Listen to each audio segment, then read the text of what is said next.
नमस्कार दोस्तों, कैसे हैं आप सब लोग। दोस्तों आज की वीडियो में हम डिस्कस करेंगे रेगुलेटिंग एक्ट ऑफ 1773। देखते हैं क्या है।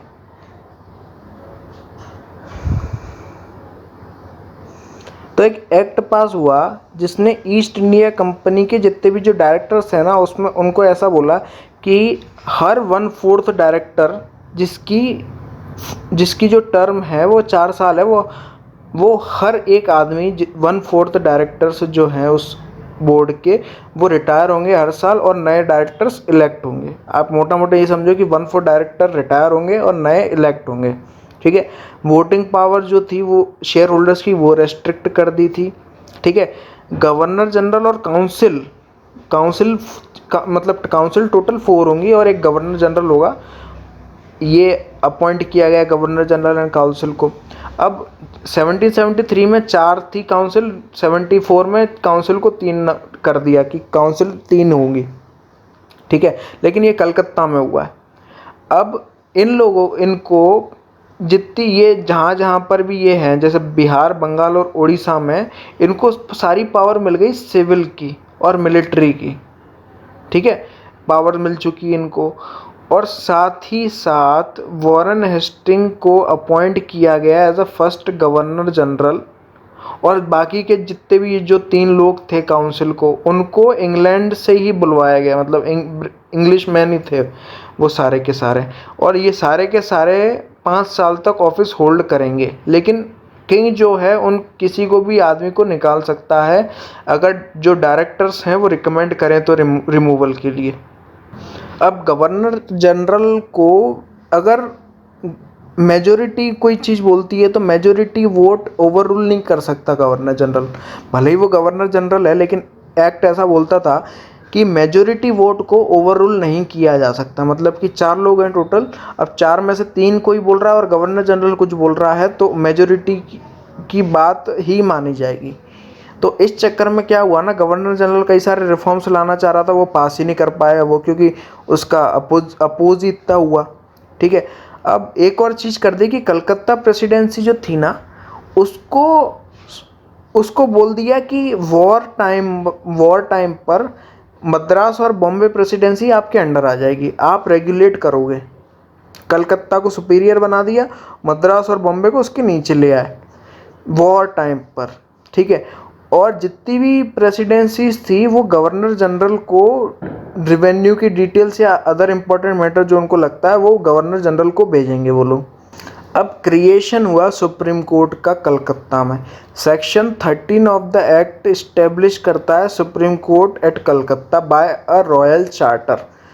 सुप्रीम कोर्ट कलकत्ता में बन गई। सर एलिजा एम्पे थे chief justice, Robert Chamber, Stephen Caesar, Lemaistre और जॉन हेडर वो अलग 7 वाले जजेस थे। ठीक है। जो कि किंग ही अपॉइंट करते हैं। ठीक है। अब एलिजिबिलिटी दे दी कि 5 साल का एक्सपीरियंस चाहिए एज अ बैरिस्टर जज बनने के लिए। और सुप्रीम कोर्ट जो है वो एक कोर्ट ऑफ रिकॉर्ड बना दिया उसको। इस कोर्ट के पास जुरिडिक्शन था सिविल, क्रिमिनल, एडमिरल्टी और एक्लेसियस्टिकल जुरिडिक्शन का। ठीक है। तो ये 4 तरीके के जुरिडिक्शन दे दिए सुप्रीम कोर्ट एट कलकत्ता को। अब सुप्रीम कोर्ट एट कलकत्ता बोल तो दिया सुप्रीम कोर्ट, लेकिन पूरी इंडिया पे अप्लाई हुआ कि नहीं। इस कोर्ट का जुरिडिक्शन होगा सिर्फ बिहार, उड़ीसा या बंगाल में, या फिर वो सारे लोगों पर जो कि मैजेस्टी के अंडर आते हैं, सर्वेंट्स हैं, या फिर वही जो मैजेस्टी के अंडर आते हैं। ठीक है। अब सुप्रीम कोर्ट को अलाउ नहीं किया गया गवर्नर जनरल या काउंसिल के खिलाफ कोई भी केस सुनने के लिए। गवर्नर जनरल काउंसिल के खिलाफ अगर कोई केस आता है तो सुप्रीम कोर्ट नहीं सुन सकती, लेकिन अगर क्राइम जो है वो फेलनी या ट्रीजन का है तो सुन सकती है। ठीक है। अब सुप्रीम कोर्ट के खिलाफ अगर आपको अपील करनी है तो वो होगी किंग इन काउंसिल के पास, इंग्लैंड में जो है।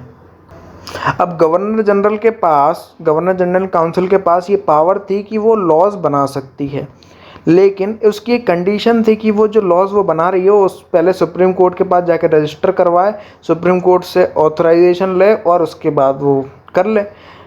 अब जो भी वो लॉज बनाती है ना, किंग इन काउंसिल के पास ये सुओ मोटो पावर होती है कि वो 2 साल के अंदर अंदर जब वो लॉ बना है वो उसको या तो चेंज कर दे या डिसअलाउ कर दे सुओ मोटो तरीके से।